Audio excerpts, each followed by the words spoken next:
This is Creepy, a podcast dedicated to sharing the most famous, chilling, and disturbing creepypastas and urban legends in the world. Whether these stories truly happened or are simply fabrications is for you to decide. These stories may contain graphic depictions of violence and explicit language. Listener discretion is advised. Creepy presents The Rental. Written by Christopher Maxim. Narrated by Nate Dufort. And produced by Steve Blizin.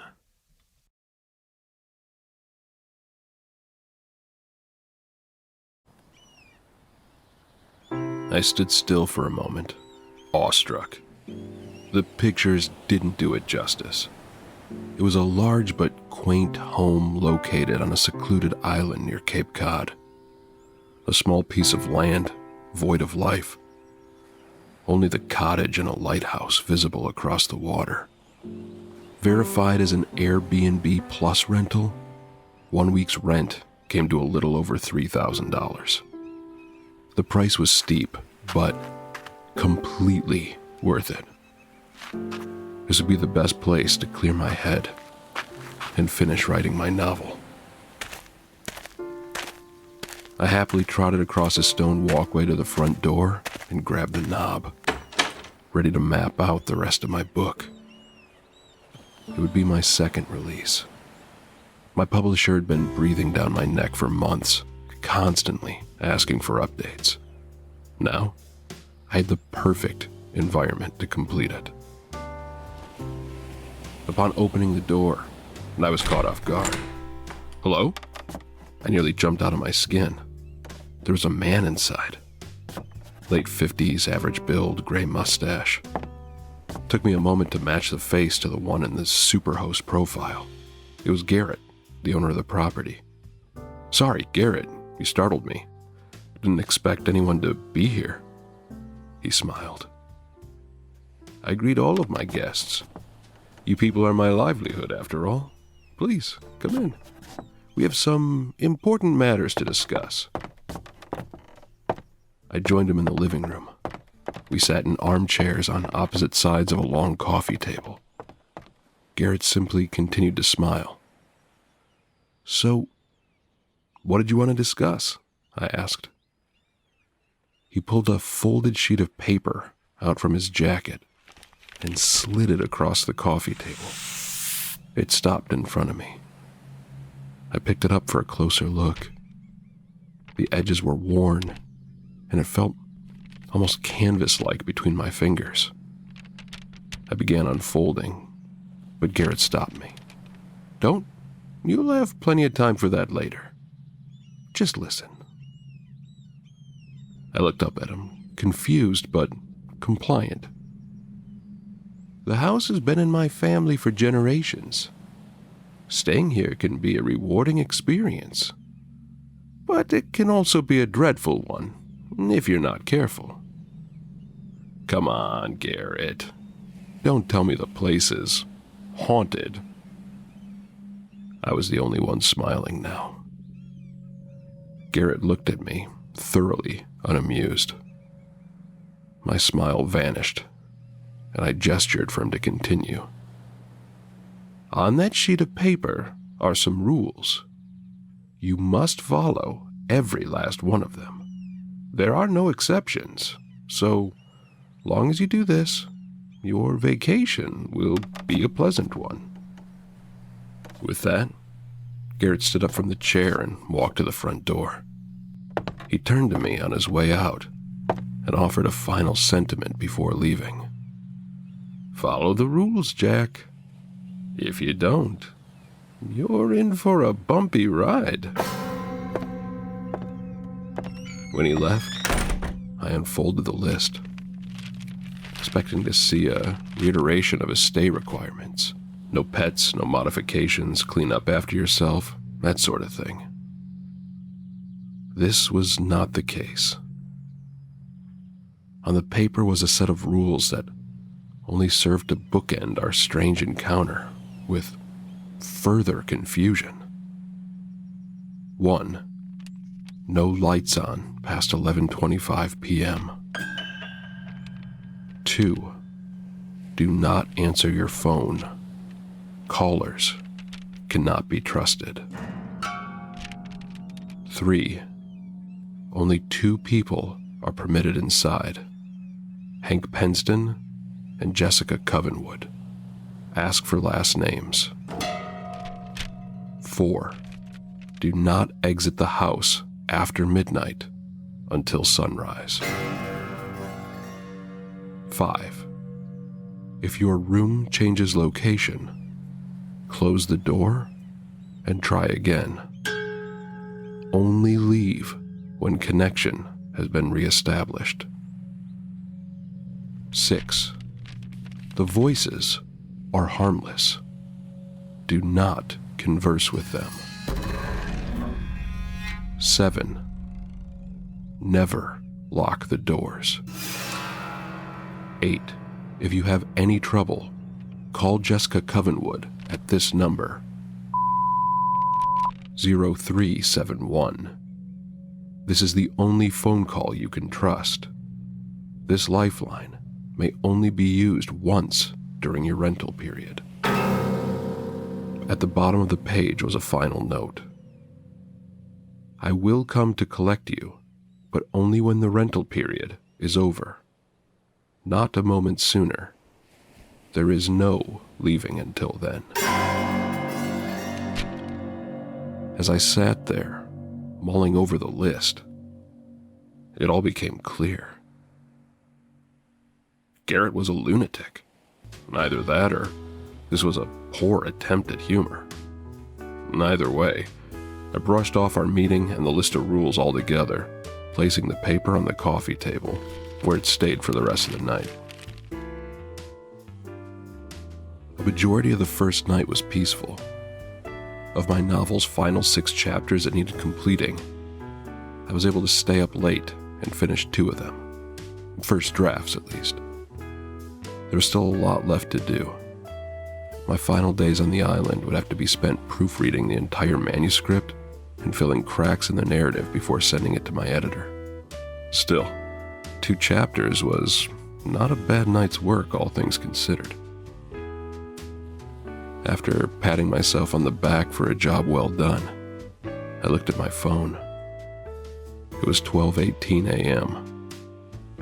My lips spread into a slight smile as I looked at the desk light, wavering in and out of life. It's past 11:25, Garrett. Was this why I needed to turn off the lights? So they wouldn't flicker? I chuckled to myself as another rule came to mind. Number 4, if I remembered correctly. Do not exit the house after midnight. I continued to laugh to myself as I ventured downstairs, opened the front door, and stepped out into the night. The view was brilliant. A blanket of stars covering the cape, only broken up by the gorgeous lighthouse jutting upward, practically cutting a hole in the night sky. It was a breathtaking sight. Well worth the partial advance for my book. What's the reasoning behind this rule, Garrett? You didn't want me to enjoy the view? I turned and stepped back into the house. I then locked the door. Oops, that's another rule broken. Hope the house doesn't chastise me. With that, I traveled upstairs to the bedroom and fell into a blissful sleep the moment my body met the sheets. My slumber would not last. 3:27 a.m. I awoke to a thunderous banging at the front door. In a groggy slur of motion, my legs just barely managed to pull the rest of my body out of bed. Practically sleepwalking, I eventually made my way downstairs and opened the door.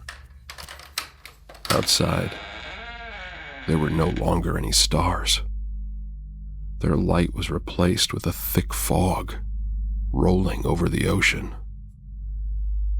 The water and air were still, frozen in place.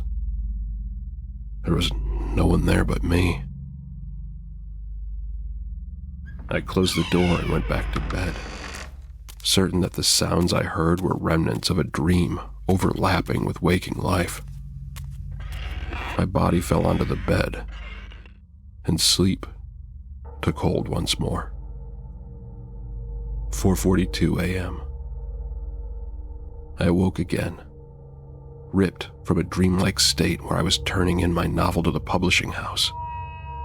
For whatever reason, in this dream, Garrett was my boss. He held the manuscript to my face and flipped the pages, revealing a lack of ink. "There's nothing here, Jack.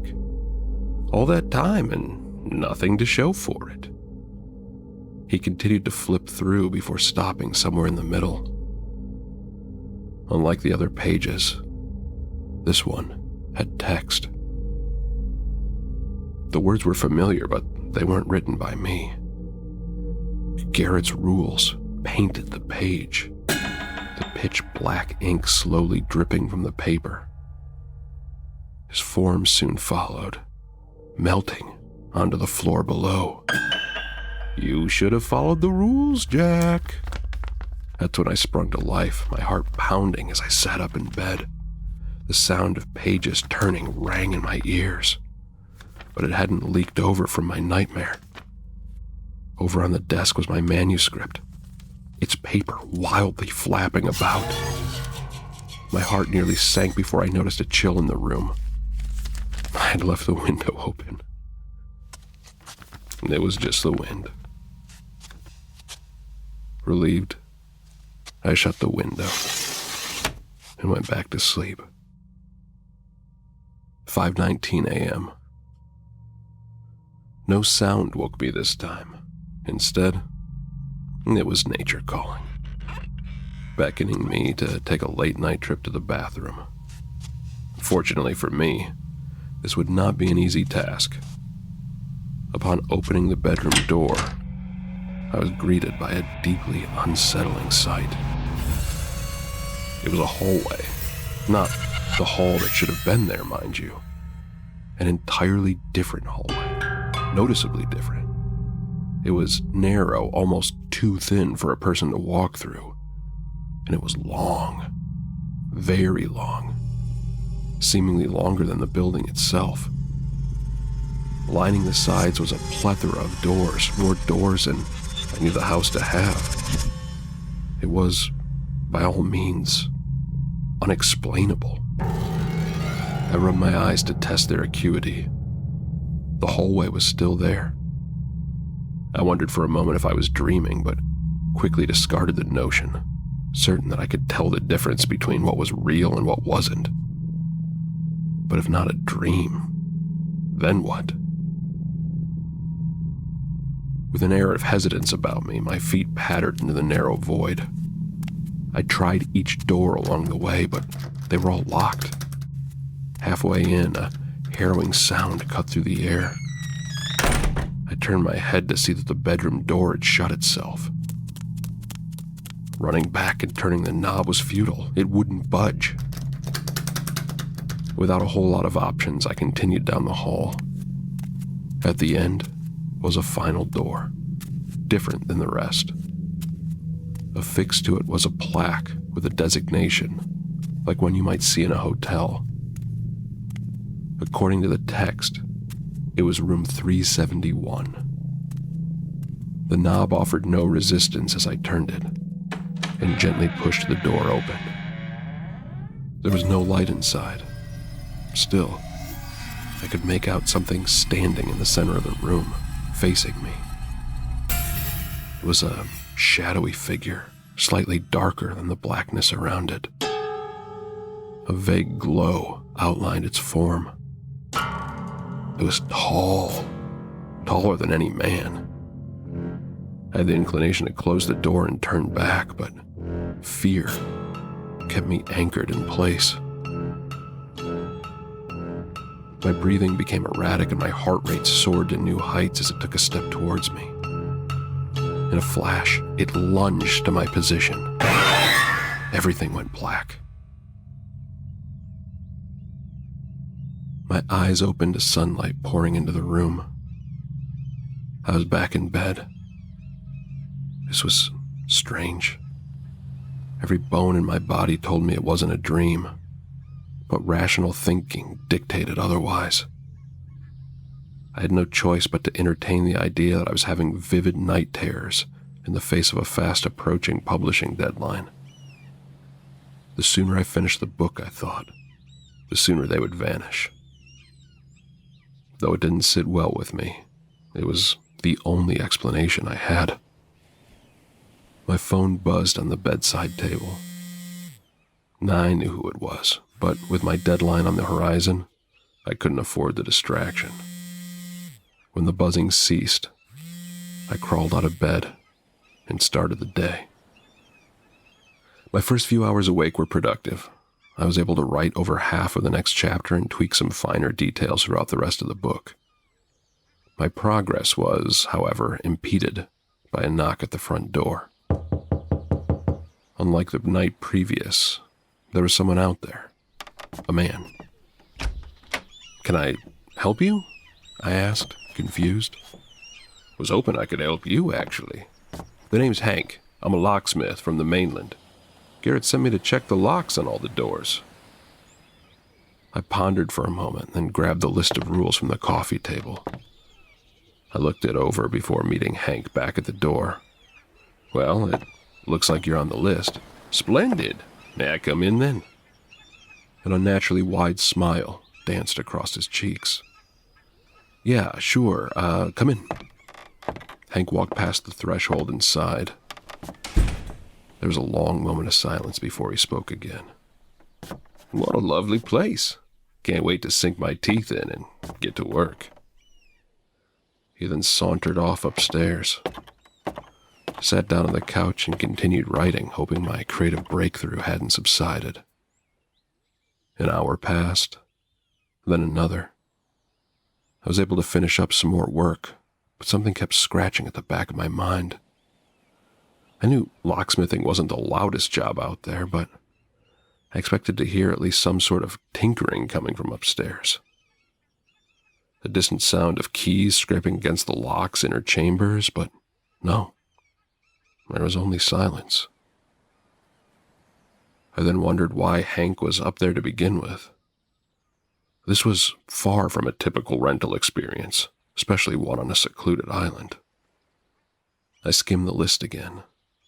2 things stood out.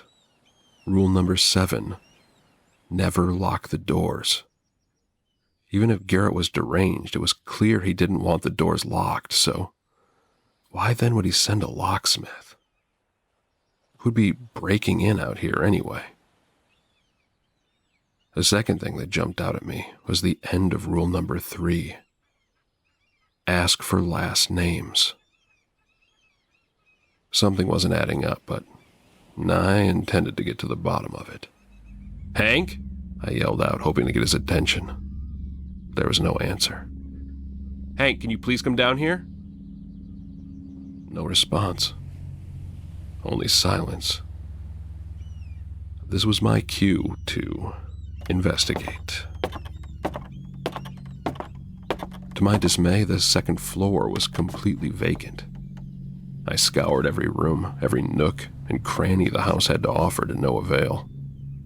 Hank was nowhere to be found, and I couldn't make heads or tails of it. How could a person just up and vanish like that? I returned to the first floor. Hank was there, sitting on the couch, looking over my manuscript. There was no way he could have snuck by me. "Say, this is pretty good. Wonder how it's going to play out. Help me out here, Jack. Is there a happy ending? Or does the man succumb to his own demons?" I stood, frozen at the bottom of the stairs. "Hank?" I asked. "What's your last name?" A grin formed beneath his nose. Radin. The name's Hank Radin. Why do you ask? I looked down at the list in my hand. Penston. His name was supposed to be Hank Penston. No reason, just curious. Hey, do you mind tossing me my phone? Hank looked down at my phone on the coffee table. A few moments passed before he grabbed it and looked over at me. He stared for a long time, almost as if calculating the distance, and then, finally, threw it over. I caught it and ran for the front door. Thanks, I'll be right back. I sprinted to the edge of the island, unsure of who or what was inside the house. It was becoming ever apparent that Garrett might not be so crazy after all. Something truly strange was afoot, and I wanted no part of it. At first I called the ferry station. No answer. Then Garrett. Still, no answer. Before I could try another number, my ex-wife called. I'd been ignoring her calls for weeks. Charlotte, thank God. I'm at an Airbnb off the Cape. I need you to... She interjected. Leslie's dead, Jack. My blood ran cold. It was said with the same tone and resentment as it was 2 years before. All at once, the floodgates opened, and a slew of memories poured in. Ones I had tried desperately to repress. Leslie was our daughter. Before Charlotte and I divorced, she was struck by a car on her way home from school. Charlotte was at work and I was supposed to pick Leslie up, but I was too wrapped up in my first novel. I forgot all about her. My own daughter. She walked a good mile before the collision, and I never forgave myself. Neither did Charlotte. Charlotte, why are you saying this? Tears rolled down my face. She's dead, Jack. It's your fault. My baby is dead. All because of you. Her voice became louder and less distinct, until I could barely recognize the cadence. An inhuman growl. You're to blame, Jack. You belong where you are. I hope you rot in that house. I looked down at the list, now stained with a steady stream of droplets dripping from my cheeks. And that's when I remembered rule number 2. Do not answer your phone. Callers cannot be trusted. As much as it pained me, I hung up on her. It wasn't real, but it sure as hell felt like it was.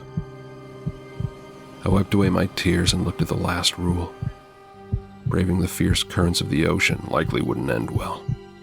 The shore nearly 16 miles away, so Jessica was my only hope. The only phone call you can trust, according to Garrett. I dialed the number and waited. After 2 tones, my ear was met with a female voice. You broke a rule, didn't you? A few, actually, give or take.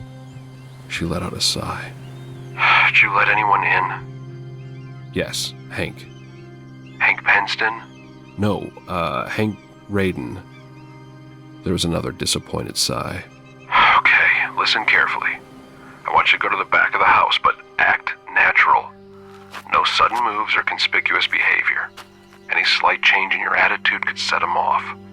Walk slow and be cautious. Okay. I did as instructed. On my way around the house, I looked through the window. Hank was no longer in the living room. There was a slight spike in my adrenaline, but I held my composure until turning the corner, that is. Standing at the back of the house, waiting for me, was Hank. "Hey there, Jack. What are you up to?" Jessica chimed in. Stay calm and repeat what I say verbatim. Hank, I have Garrett on the phone. He wants to know if you can check the lock on the front door. He says it's been sticking lately. In the most casual voice I could muster, I repeated what Jessica said. Hank bore a stoic expression for a few moments, and then spoke. "That darn thing. I'll see what I can do."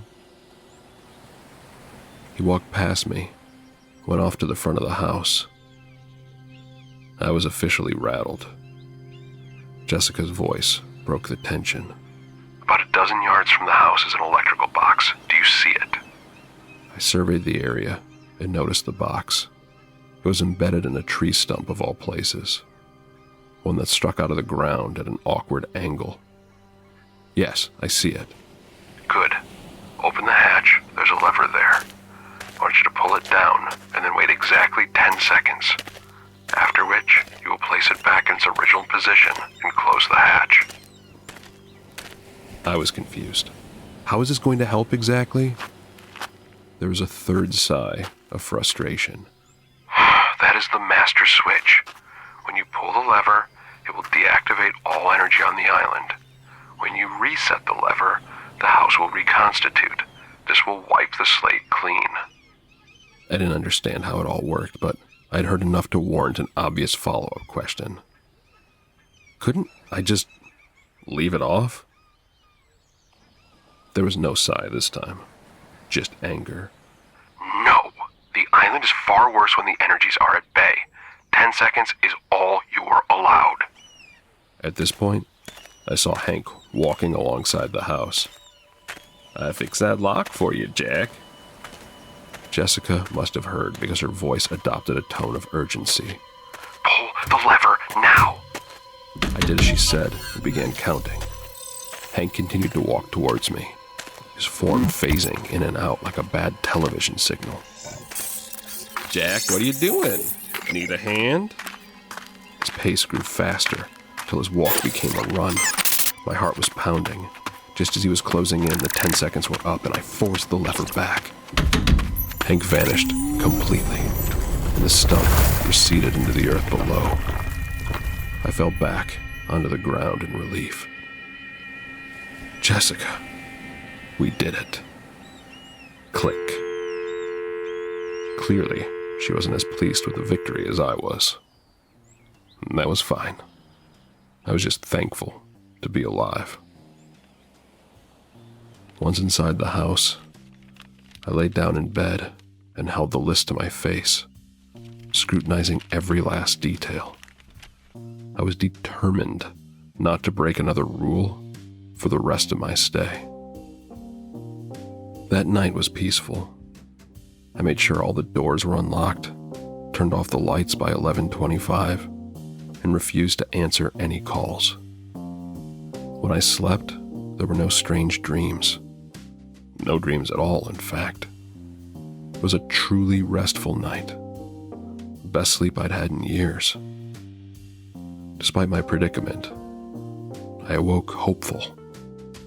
Hopeful that I could weather the storm and survive the week. I was even able to write some more in my book. Not much, but enough to jumpstart my creativity. The next night didn't go nearly as well. 2:12 a.m. I had woken without cause.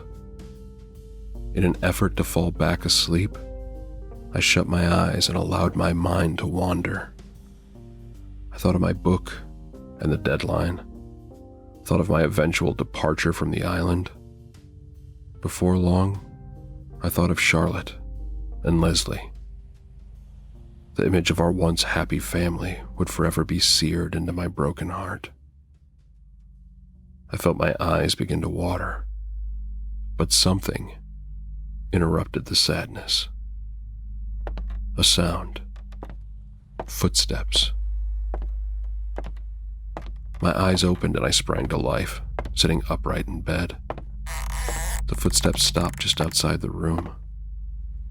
With a great deal of apprehension, I got out of bed, took a deep breath, and tiptoed to the door. When I turned the knob and opened it, I found myself at the entrance of the house. With rule number 5 in mind, I shut the door and opened it again. I was now at the living room. Next was the bathroom. Then, a hallway. A familiar hallway. Off in the distance, I heard the click of room 371's door. The tall shadow stepped out. The hall began to shrink. The figure closed the gap between us in a matter of seconds. Luckily, my will to live outweighed the fear that held me in place. I managed to shut the door, just in time to prevent my demise. When I opened it again, the room was back where it was supposed to be. 3:47 a.m. Just as I was finally drifting back to sleep, the voices started. "Hey, Jack, enjoying your stay?" Though frightened, rule number 6 came to mind, and I followed it. The voices were harmless, and I was not to converse with them. "What's wrong, Jack? Hung up on Garrett's rules? That's no fun." I closed my eyes as the voice grew louder and hid beneath the covers. "Don't hide, Jack. We won't hurt you. Honest." The footsteps were back, walking outside the room. They stopped at the door. "He's here now, Jack. I can tell you how to make him go away, but you have to talk to me." The door creaked open, and the footsteps recommenced, walking over to the side of the bed. "He's leaning over you now. I can make him leave. Just say the word." I couldn't give in to the ploy. I had to obey the rules. But then, there was a tug on the sheets. My heart nearly stopped. "Wake up, Jack!" I jolted to a sitting position. The room was empty and the door shut. It was a dream. But that didn't explain the hand-shaped impression on the edge of the bed. No matter the culprit, I would endure the torment. It was only a week. You can get through this, Jack. Leslie's face flashed in my mind and forced an unexpected tear out. You've been through so much worse. The next few nights came and went without issue. There were some dicey moments, but I learned to handle the odd voice here and there and the room moving every now and again. I ignored knocks at the front door altogether, avoiding any and all potential repeats of the Hank incident. Night 6, however, was by far the worst. Some things never change. Dark clouds loomed over the ocean as waves crashed into the island. Just like the night Leslie was killed, I became deeply engrossed in my writing, to the point that nothing in the world could have pulled me away. Even after everything that had happened in the house, I was somehow able to finish my book. Maybe the shock to the system inspired me. My fear had transformed into focus, granting me a greater mental clarity. When all was said and done and the editing complete, there was a horrible revelation. According to my phone, it was 11:24 p.m. My heart sank to the depths of my soul as I raced across the house, shutting lights off, knocking over furniture and decorations in the process. When I came back to the bedroom to turn off the final light at the desk, I glanced at my phone once more. The readout is now etched into my memory. 11:26 p.m.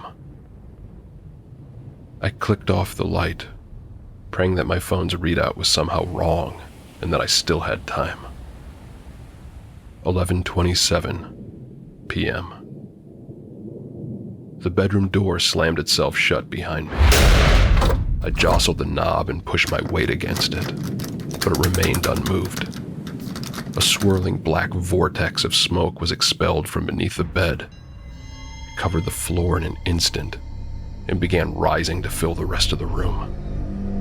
I had no intention of waiting to see what would happen to me in the darkness, so I flung myself at the window and shattered the glass,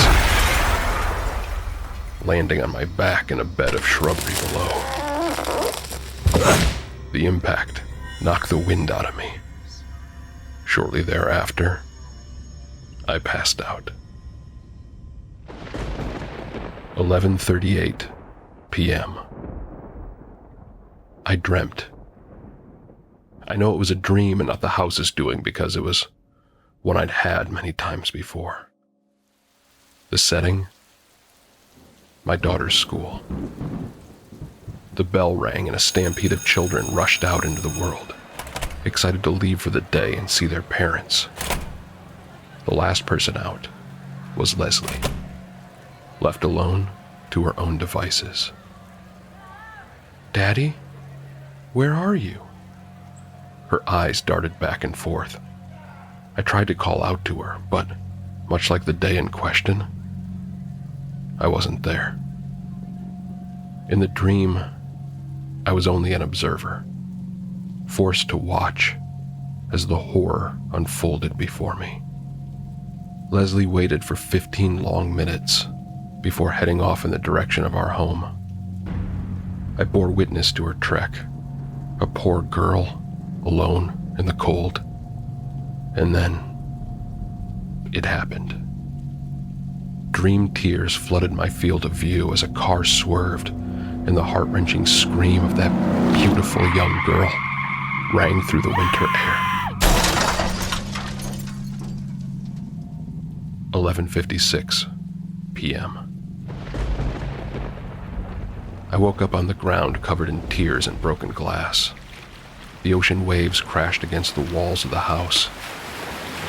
There was no time to waste. Without my phone, I didn't know exactly what time it was, but it had to be close to midnight. Another broken rule would only make matters worse. I raced to the front door, opened it, and swiftly shut it behind me, somewhat thankful to be back in the house, but also somewhat terrified. The coming moments would echo the latter emotion, adding to my woes. 12:05 a.m. I was able to open the bedroom door and retrieve my phone. Luckily, the smoke had vanished.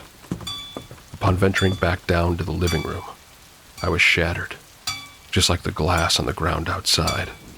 There, sitting on the couch, where Hank sat before her, was Leslie. My Leslie. I reached the bottom step and nearly fell to my knees, almost forgetting to breathe in the process. She was the same, exactly the same, every feature identical to the day I last saw her. How was this possible? "Hi, Daddy." Her voice pulled a wave of emotion out of me, stronger than anything I'd ever felt before. Was it really her? Was this really my precious Leslie brought back to life? Surely this wasn't the house's doing, was it?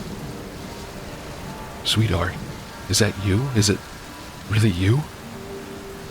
She looked over at me with innocent eyes.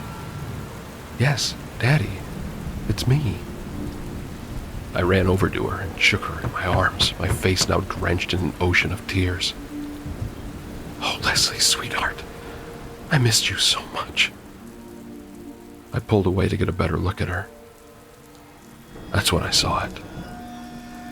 For an instant, in between blinks, her eyes were solid pools of black. This was not my Leslie. I backed away at once. "What's wrong, Daddy?" I continued my retreat to the stairs. "You're not real. This isn't real. We buried you." Her next words stopped me in my tracks. "No, Daddy. You buried me." Her eyes locked with mine as I cried, "You killed me. You're the reason I'm dead." I took a pained breath before responding. You're right. I was a terrible father, and I deserve every moment of torture this house puts me through. If I ever get out of here, I'm going to visit your grave for the first time and tell you how sorry I am and how much I've missed you over the years. Not a day goes by that the guilt doesn't eat me up inside. I swallowed the lump in my throat and wiped away the tears as she looked up at me, her head tilted in observation. "But you're not her." I ran up those stairs as fast as I could. Leslie's piercing screams echoed through the house, followed by the sound of every window breaking in reaction to the pitch. Once in the bedroom, I closed the door behind me and slid down into a sitting position on the floor against it, utterly defeated and emotionally drained. I pulled out my phone and dialed Jessica's number. After 2 tones, she picked up. "What is it this time? Don't tell me you've broken another rule." "I think I'm going to die tonight, Jessica." Her perturbed tone vanished, replaced with concern. "Jack, what did you do? What's going on over there?" "I can't fight it anymore. It's too much." As much as I wanted to live, I could feel myself giving up. I don't even know why I called her. She couldn't help. The lever was gone, and it was past midnight. The storm outside was destroying the house. Soon, I'd be swept out to sea, never to be heard from again. "Hold on, Jack. I'll be there soon." Click. She wouldn't be coming. Even if the ferries ran that late, they wouldn't dare operate in a storm that violent. The end was near, and I could feel it. 1:13 a.m. After a good long while of wallowing in self-pity, there was a knock at the front door. Jessica? No, it couldn't be. I cautiously exited the bedroom and slowly descended the staircase to the living room below. The storm raged on outside, a gust of wind howling through the house. In reaching the bottom step, I noticed that the coast was clear. Leslie's ghost was nowhere in sight. As quickly as I could, without drawing any unwanted attention to myself, I pattered over to the door and opened it. Behind it was a beautiful woman in her 30s, black hair, peach skin, and a tasteful spattering of freckles on either side of her nose. "Jessica?" I asked. "Who else would it be?" Her voice and sassy attitude answered my question in spades. I stepped aside and she barged in, clearly upset. I closed the door behind her, careful not to lock it and risk breaking another rule. I was less scared of the supernatural consequences than I was of Jessica's fury. "You really had me worried, Jack. What did you do anyway?" Before I could answer, a small figure appeared from behind the couch. It was Leslie. Jessica followed my gaze and looked across the room. "Jack? Who's that?" "My daughter." "I didn't know she was here with you." "You don't understand. My daughter's been dead for 2 years. Jessica backed up to the door where I was standing. "Oh, I see." Just as before, Leslie let out an awful shriek that rang through the house. It was louder than before, much louder. Jessica turned to me, our hands cupping our ears. "Jack, we need to get out of here. Follow me." We raced past Leslie and up the stairs to the bedroom. Okay, Jack, let's get going. She shut the door and opened it. She continued this routine, revealing the many rooms of the house.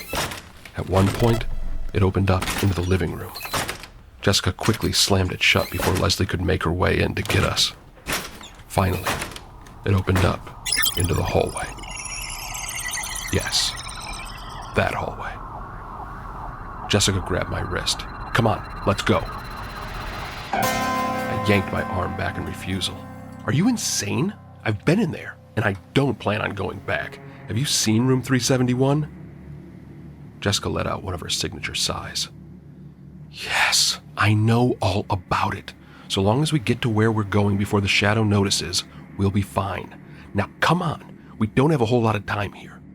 I reluctantly respected her wishes. I wasn't keen on facing that ominous stretch of hall again, but Jessica's advice hadn't failed me yet. Besides, I was ready to die just an hour ago. Whatever fate would befall me in there couldn't be any worse than seeing my dead daughter resurrected. Okay, Jessica. I'm ready. 1:36 a.m. Matching each other's pace step for step, we disappeared into the dark hallway, the bedroom door closing behind us. I whispered so as not to wake the beast. Where are we going anyway? None of the doors down here open. Without hesitation, she answered, one does. It took a moment for it to sink in. No, Jessica, are you serious? I can't go in that room. It lives in there. She turned to me and put her hands on either side of my face. She stared into my eyes with a look of pure kindness. I was taken aback by the unexpected intimacy. Jack, you need to calm down. Just trust me. We're going to be fine. I promise. As far as explanations go, that was pretty vague. Still, it was reassuring. I can't explain it, but I was compelled to believe her. There was something about Jessica I really liked. A warmth that radiated around her. A contagious, soothing force.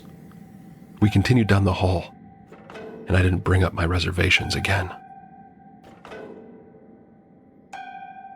1:42 a.m. We reached the door. This was it, the moment of truth. I was about to open it when Jessica pulled my hand back. In order for this to work, you need to knock 3 times. No more and no less. I nodded in agreement.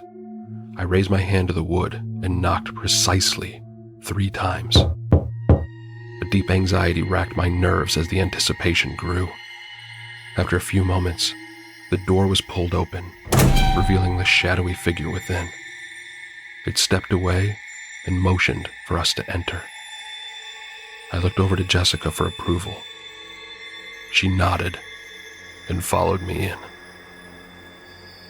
The entity softly closed the door behind us, and then walked over to where we stood and changed. Its dark form turned to light, illuminating the rest of the room. It was the bedroom, only it wasn't exactly the same. Something was amiss. I couldn't quite put my finger on it. It just felt different. The bright figure then shrunk down to a glowing orb and drifted away, phasing through one of the walls, leaving us by ourselves.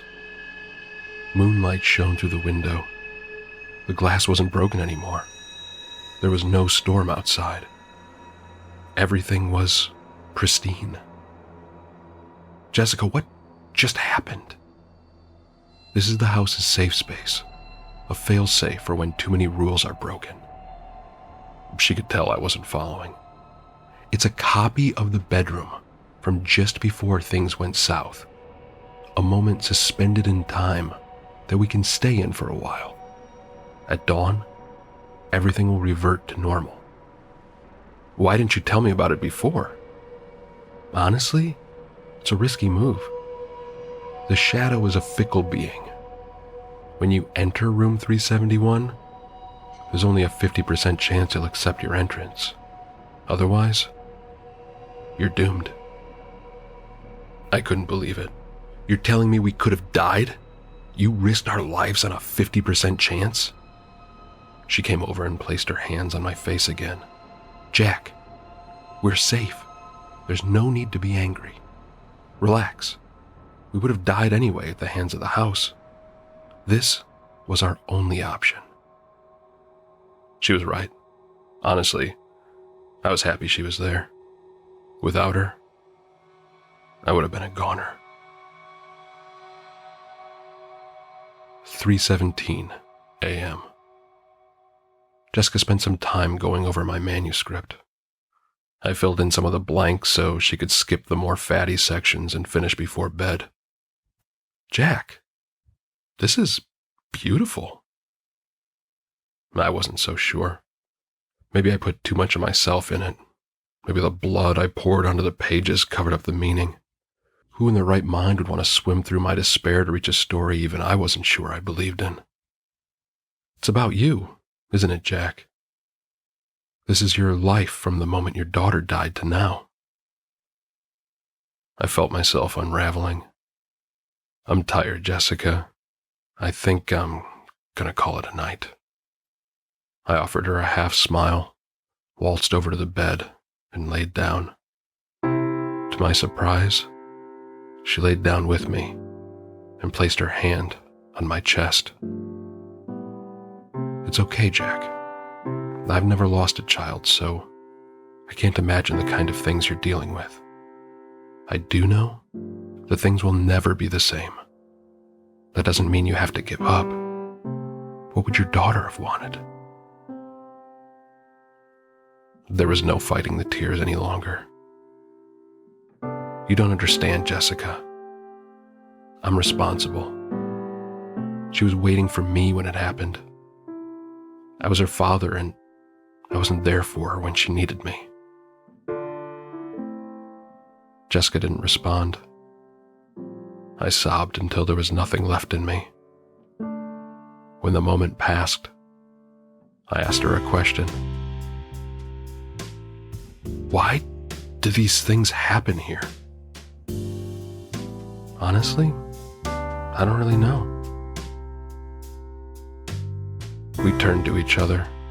Her warmth reared its head again, inviting me to come to it. Our lips met, and with it, an intense feeling was born.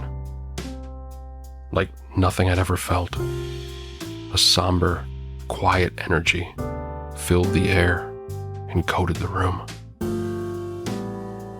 In a turn of events I will never fully fathom, Jessica and I made love.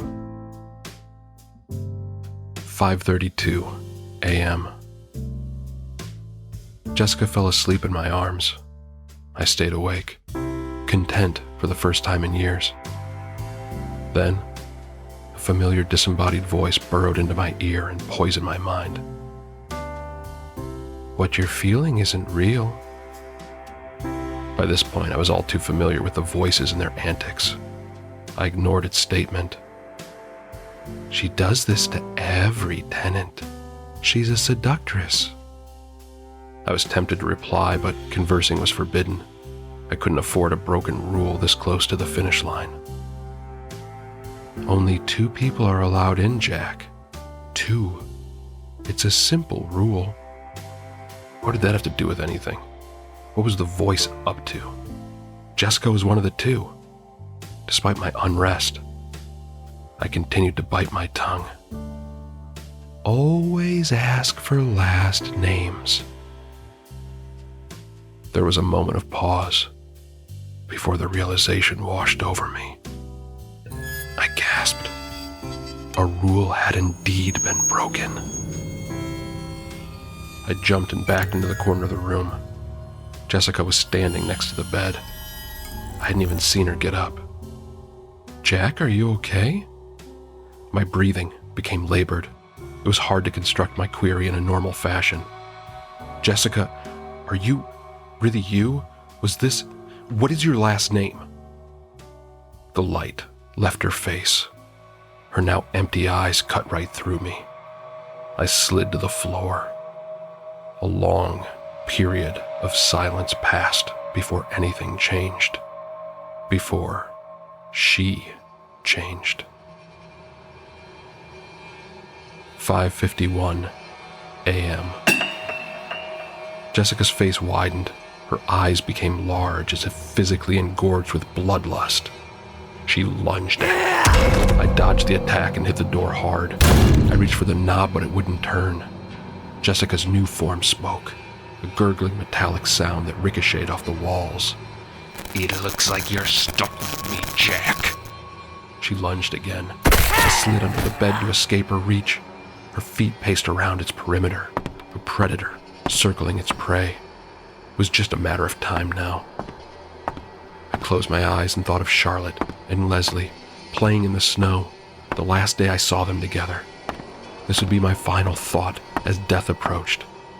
As beautiful a thought as one could have before dying. At least now, I could be with her again. A pained outcry from Jessica broke my concentration. The light in the room had changed. I rolled out from underneath the bed and saw her writhing in the corner. The sun was coming up over the horizon outside. This was my chance. I raced over to Jessica and clenched her neck. She struggled but was too weak to break free. I forced her against the window. Her skin melted, dripping like candle wax to the floor. Her hair burned to a crisp. I looked to her eyes for even a shred of humanity, something that might convince me to spare her for all she had meant to me. There was none, only malice. In that moment, I sincerely wished that she had been real. Goodbye, Jessica. With as much force as I could muster, I pushed her through the window. Her form disintegrated before it could reach the ground. The wind carried her ashes away into the endless expanse of the ocean. She was no more.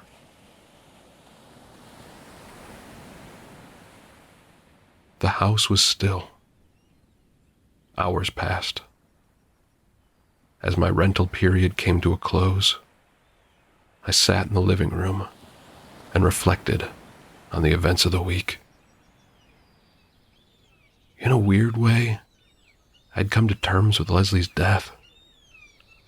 The guilt would always be there, but I felt I could move on now, free of the restraints that once bound me. Knock, knock. I opened the door and let Garrett in. "Your ferry awaits." I nodded and gathered my things. I was anxious to leave, but felt the need to ask him something first. "Garrett, what is this place?" He smirked. "Many words come to mind. Anomaly, portal, impossibility. I personally think it's a mirror, showing us ourselves in a way we never thought possible. A place where our past and present intersect. Perhaps the right word for it is closure." I smiled. "You might be onto something, Garrett." "Splendid. Does that mean you'll leave a good review?" I chuckled. "You know what? I'll do it right now." I opened the app and clicked through to the listing. A bit of information caught my eye as I scrolled. Checkout time, 12 p.m. I looked up at the readout at the top of my phone's display. It turned from 11:59 to 12 as I watched. I let someone in before time was up, meaning a rule had been broken. The note at the end of the list came to mind as the dread set in. "I will come to collect you, but only when the rental period is over. Not a moment sooner." That wasn't Garrett. I looked up to see him standing directly in front of me. "Something wrong, Jack?" I dropped my things and ran to the dock as fast as I could. The ferry had just arrived, the real Garrett aboard, motioning for me to hurry. After boarding, I turned back and looked at the house one last time. A silhouette stood at the window, waving goodbye.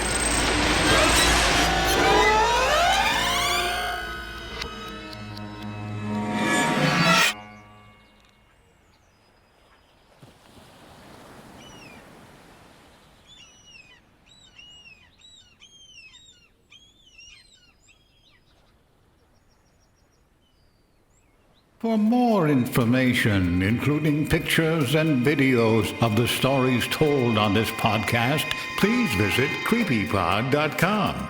If you'd like to submit a story for consideration or recommend a story, please see our submission page at creepypod.com/submissions.